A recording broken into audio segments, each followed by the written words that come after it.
রান্নাঘরের কিছু সহজ আর কার্যকরী টিপস যা আপনার সময় বাঁচাবে, টেনশন কমাবে আর কাজ করবে অনেক বেশি সহজ। তীব্র এই গরমে গৃহিণীদের অল্প সময়ে সংসারের কাজ শেষ করার জন্য কিছু অসম্ভব গুরুত্বপূর্ণ কিচেন টিপস, যেটি জানা থাকলে আপনার কাজ হবে অনেক বেশি সহজ আর অল্প সময়ের মধ্যে রান্নার কাজ অনেক বেশি গুছিয়ে নিতে পারবেন। সংসারের সব থেকে বড় ব্যস্ত জায়গাই হলো রান্নাঘর, আর সেই রান্নাঘরে যদি আমরা ছোট ছোট কিছু কৌশল জানি বা জানা থাকলে রান্নার কাজ অনেক বেশি সহজ হয়ে যায়। আজকে আপনাদের সঙ্গে কিছু গুরুত্বপূর্ণ কিচেন টিপস শেয়ার করব। আশা করছি পুরো ভিডিওটা আপনাদের কাছে ভালো লাগবে। আসসালামু আলাইকুম, সবাই কেমন আছেন? আশা করছি যে যেখানে আছেন আল্লাহর রহমতে সবাই সুস্থ এবং ভালো আছেন। আমরাও আলহামদুলিল্লাহ ভালো আছি। ভিডিও শুরুতে একটি লাইক দিয়ে পুরো ভিডিওটা দেখার অনুরোধ রইল। বাসা বাড়িতে এমন অনেক কমন কিছু জিনিস থাকে যেগুলো আমাদের প্রতিদিনই ব্যবহার করতে হয়, বা এগুলো ব্যবহার করা ছাড়া আমরা একদিনও চলতে পারি না। এই ধরনের জিনিসগুলো আমরা যদি একই জায়গায় রেখে দিই তখন ঘরটা দেখতে অনেক বেশি গোছানো মনে হয়। যেমন ফোনের চার্জার, লাইটের চার্জার অথবা যে কোনো কিছুর হতে পারে। এই ধরনের ইলেকট্রিক জিনিসগুলো ব্যবহার করার পর আমরা চার্জারগুলো বিভিন্ন জায়গায় রেখে দিই। অনেক সময় এই কারণে আমরা ভুলেও যাই।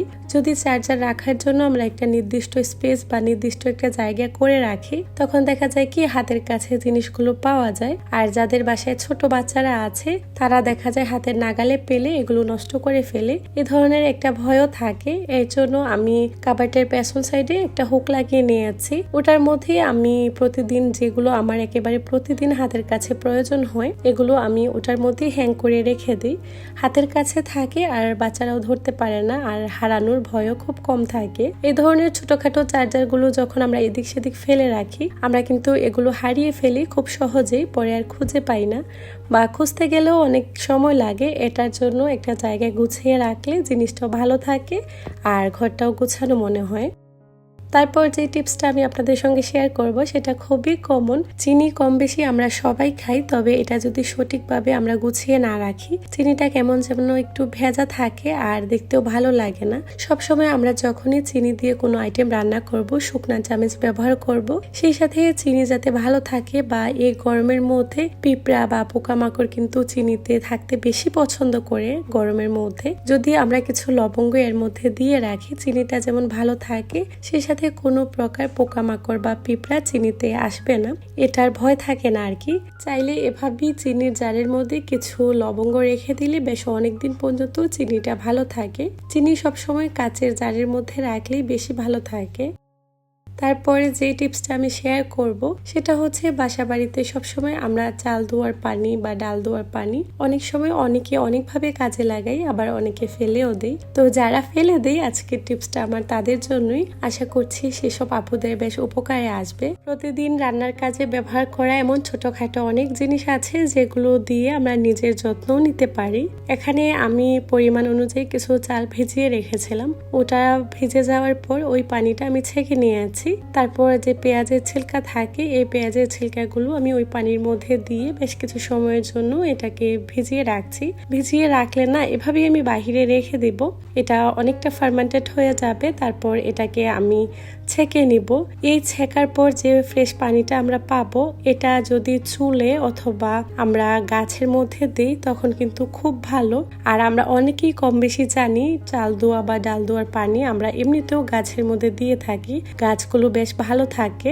চাইলে আমরা এভাবেও করতে পারি, অথবা আমরা মাথায় যেমন অনেকের চুল পড়ে যায় বা চুল কুচকানো বেশি থাকে বা চুলের মধ্যে খুব একটা শাইনি থাকে না, তারা চাইলে এভাবে ব্যবহার করতে পারেন। তবে সপ্তাহে বা মাসে একবার এভাবে দিয়ে দেখতে পারেন, আশা করছি বেশ উপকারে আসবে।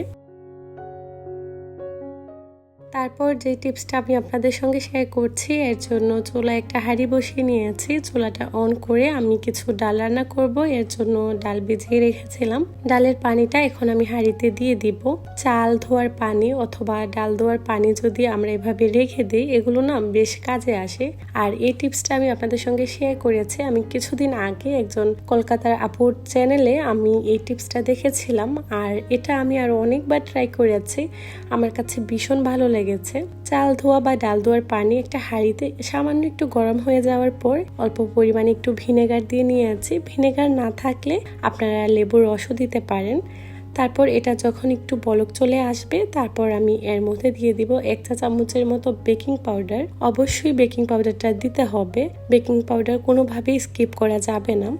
আমরা যারা গৃহিণীরা রান্নাবান্নার কাজ করি তারা জানি যে তেল কাস্টে যে কি পরিমাণ রান্নাঘরে হয়, আর এটা খুবই বিরক্তজনক একটা কাজ, আমাদের একদমই ভালো লাগে না। রান্নাঘরটা পরিপাটি গুছিয়ে রাখার জন্য অবশ্যই সবসময় কিচেন তাওয়াল, যেমন যে কোনো হাঁড়ি পাতিল আমরা যেগুলো দিয়ে ধরি না কেন, এগুলো যদি সবসময় পরিষ্কার থাকে, তেল কাস্টে না থাকে, তখন কিন্তু এগুলো ধরতে ভালো লাগে। বা এমনিতেও দেখবেন কেউ যদি আসেও হাত দেওয়ার পর কেমন যেন মানে খারাপ লাগে, দেখতেও ভালো লাগে না, আর খুবই বিশ্রী একটা স্মেল হয়।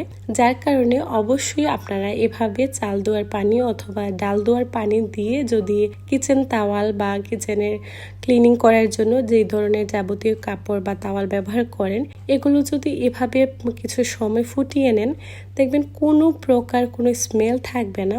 এটা আমি আরো অনেকবার করেছি, তাই ভাবলাম যে না, আজকে আপনাদের সঙ্গে এই টিপসটা শেয়ার করি। আর এটা কিন্তু আমার কোনো নিজের অভিজ্ঞতা থেকে এই টিপসটা নেওয়া না, এটা আমি একজন আপুর চ্যানেলে দেখেছিলাম, কলকাতার আর কি। ওনার থেকে আসলে আমি একটা ইন্সপায়ার হয়ে করেছি, পরে দেখেছি যে বেশ ভালো হয়েছে। আর আপু আরো অনেক কিছু দিয়েছিল এটার মধ্যে, তবে আমার কাছে ওগুলো ছিল না, যার কারণে আমি এগুলো দিয়ে আপাতত করে নিয়েছি আর কি। আপুর হোমমেড বানানো একটা লেবুর জুসের মতো কি যেন একটা ছিল আর কি, ওটা দিয়েছিল, তবে আমার কাছে যেহেতু নেই আমি আর ওটা দিতে পারিনি। এভাবে আমি বেশ কিছু সময় এটাকে জাল করে নিয়েছি, 4-5 মিনিটের মতো হবে। দেখতেই পাচ্ছেন যে পানিটা কি পরিমাণ ময়লা হয়েছে, আস্তে আস্তে দেখবেন পানির কালারটা টোটালি চেঞ্জ হয়ে যাবে। আর সব ধরনের ময়লা, তেল কাস্টে বা এ ধরনের যে সমস্যা আছে, এইটার মধ্যে যদি এভাবে দিয়ে কিছু সময় জাল করে নেন, দেখবেন খুব সুন্দরভাবে পরিষ্কার হয়ে যায়। চাইলে আপনারা এভাবে করতে পারেন, কারণ প্রতিদিন আমরা হাঁড়ি পাতিলা ধরি বা কিচেনগুলো পরিষ্কার করি, তাওয়ালগুলো পরিষ্কার থাকা কিন্তু অনেক বেশি দরকার। আর এগুলো যদি পরিষ্কার থাকে তখন যে কোনো জিনিস মোছার পরও দেখতে ভালো লাগে। তো এভাবে করে আমি 4 থেকে 5 মিনিটের মতো জাল করে নিয়েছিলাম। এটা দেখে নিশ্চয়ই বুঝতে পেরেছেন কি পরিমাণ ময়লা বের হয়েছে, পানির কালারটা একেবারে চেঞ্জ হয়ে গিয়েছে। তো আশা করছি এই টিপসটাও আপনাদের কাছে ভালো লেগেছে।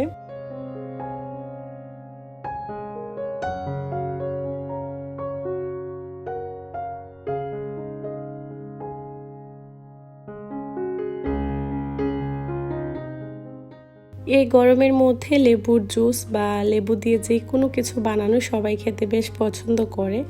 তো লেবুর যে দাম, আগে থেকে যদি কিছু লেবু এভাবে এনে আমরা সংরক্ষণ করে রাখি, পুরো গরমের মাস জুড়ে কিন্তু আমরা লেবুর জুস বা লেবুর শরবত অনায়াসে খেতে পারবো।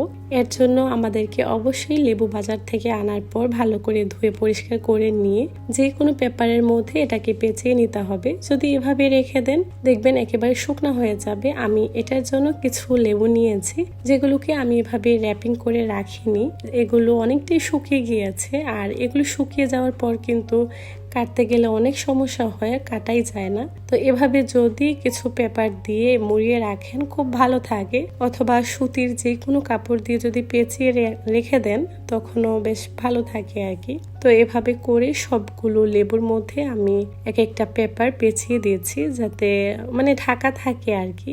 যদি এটা খোলা অবস্থায় থাকে বা খালি এভাবে কোনো বক্সের মধ্যে থাকে, এগুলো কেমন যেন একটু ড্রাই হয়ে যায়। তো চাইলেও আপনারা এভাবে করতে পারেন।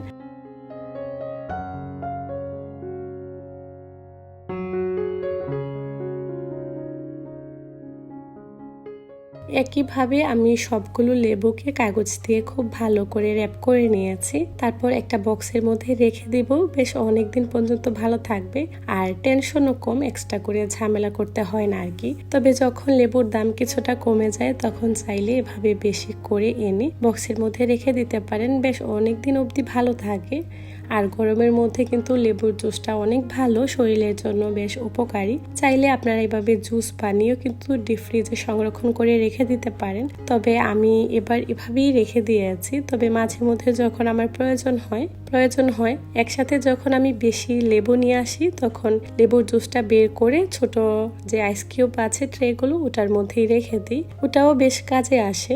এভাবে করে আমি সবগুলোকে একটা বক্সে রেখে দিয়েছি, নর্মাল ফ্রিজে আমি রেখে দেব।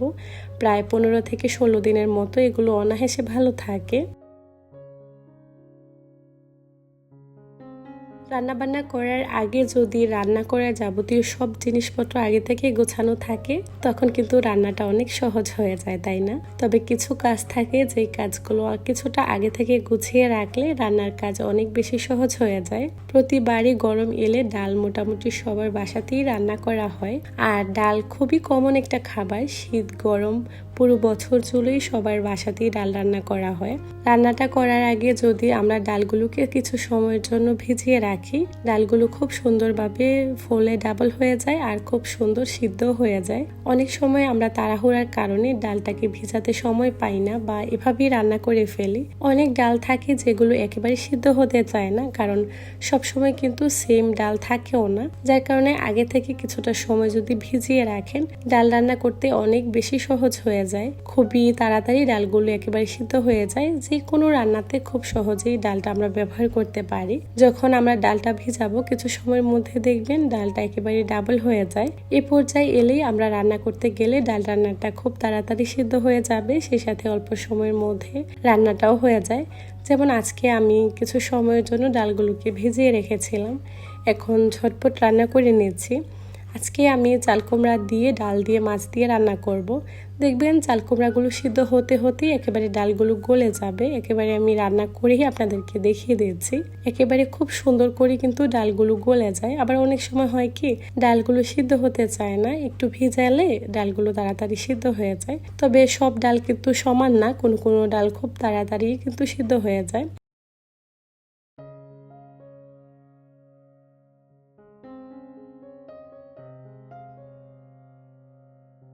এই ধরনের ছোটখাটো কিছু টিপস যদি আগে থেকে আমাদের জানা থাকে, রান্নার কাজ যেমন সহজ হয়ে যায় আর অল্প সময়ে রান্না হয়ে যায়। গরমের মধ্যে রান্নার কাজ যত সহজভাবে করা যায় ততই কিন্তু ভালো, কারণ যে পরিমাণে গরম পড়েছে রান্নাঘরে যে সময় নিয়ে রান্না করব সেই সময়টুকুও থাকে না। খুব চটজলদি আর সহজভাবে কিছু রান্না জানা থাকলে ঝটপট করে নেওয়া যায়। আর মাঝে মধ্যে এই ধরনের সিম্পল সাদামাটা খাবারগুলি বেশি ভালো লাগে। তো চাইলে এই ধরনের ছোটখাটো কিছু টিপস মেনে বা কৌশল জানা থাকলে আমরা কিন্তু রান্নার কাজ অনেক বেশি সহজ করে নিতে পারি। সেটা সংসারের কাজ হোক অথবা রান্না বান্না বা বাহিরের কাজকর্ম, সব জিনিসের কিন্তু একটা নির্দিষ্ট সময় থাকে বা এই সময়ের মধ্যে আমাদের রান্নার কাজ সংসারের কাজ দুটোই গুছিয়ে নিতে হয়। তো একটু একটু করে সময় হাতে এলেই আমি এই ধরনের ছোটখাটো কিছু কাজ গুছিয়ে রাখি। এগুলো যেমন সহজ করে দেয় জীবনটাকে, সেই সাথে সময়ও না অনেকটা বাঁচিয়ে দেয়। রান্নাঘরের কাজ করতে এলেই যেমন অনেকটা টেনশন থাকে, এখন আর ওরকম টেনশন থাকে না, কারণ কিছু কাজ যেহেতু আমি আগে থেকে গুছিয়ে রাখি রান্নার কাজ অনেকটা সহজ হয়ে যায়। রান্না বান্না করার আগে যদি রান্নার যাবতীয় সব ধরনের মশলা হাতের কাছে থাকে বা গোছানো থাকে তখন রান্না করতে খুব কম সময় লাগে। যেটুকু সময় আমরা রান্না বান্না করার আগে কাজকর্মগুলো গুছিয়ে থাকি দেখবেন তার আগেই কিন্তু আমাদের রান্না বান্না হয়ে যায়। হাতের কাছে সবকিছু কুচকাচ থাকলে রান্না করতে খুবই অল্প সময় লাগে। এর জন্য আমি আগে থেকে রান্নার যাবতীয় সব ধরনের মশলা রেডি করে রাখি। জিরার গুঁড়াটা প্রায় শেষ হয়ে এসেছে। এখানে একটা হাঁড়িতে আমি বেশ কিছু আস্ত জিরা নিয়েছি। এগুলোকে কিছু সময়ের জন্য হালকা একটু ভেজে নিয়েছি। এগুলোকে একটু সময় নিয়ে ধৈর্য সহকারে ভাজতে হবে যাতে সুন্দর একটা স্মেল বের হয়। তারপর চুলাটা বন্ধ করে আমি ঠান্ডা করে নিয়েছিলাম। একটা ব্লেন্ডার জারে নিয়ে ব্লেন্ড করে নিয়েছি। এই তো একেবারে ঘরে বানানো ফ্রেশ জিরার গুঁড়া রেডি হয়ে গিয়েছে। তবে আমি জিরার গুঁড়া বা গরম মশলা গুঁড়া এগুলো সবসময় বাসাতেই বানিয়ে থাকি, আর বাকিগুলো আসলে মার্কেট থেকেই নেওয়া হয়। এই তো খুব সুন্দরভাবে জিরার গুঁড়াটা আমি চেলে নিয়েছি, এতে করে গুঁড়াটা অনেক বেশি স্মুথ হয়। একটা কাচের জারে আমি এগুলোকে রেখে দিয়েছি। প্রায় 1 থেকে 1.5 মাসের মতো আমার চলে যাবে। এখানে মোটামুটি বেশ অনেকগুলি হয়েছে। শুকনা জাতীয় মশলাগুলো সবসময় আমি কাচের এয়ারটাইট জারেই রাখার চেষ্টা করি, এতে করে স্মেলটা খুব ভালো থাকে আর বেশি দিন পর্যন্ত স্টোরও করা যায়। চাইলে আপনারা এরকম একটা কাচের জারে অনেক দিনের জন্যই রেখে দিতে পারেন, বেশ অনেকদিন ভালো থাকে। আজকের ভিডিওটা এ পর্যন্তই। আশা করছি আপনাদের বেশ কাজে আসবে। আজকের মতো বিদায়, আল্লাহ হাফেজ।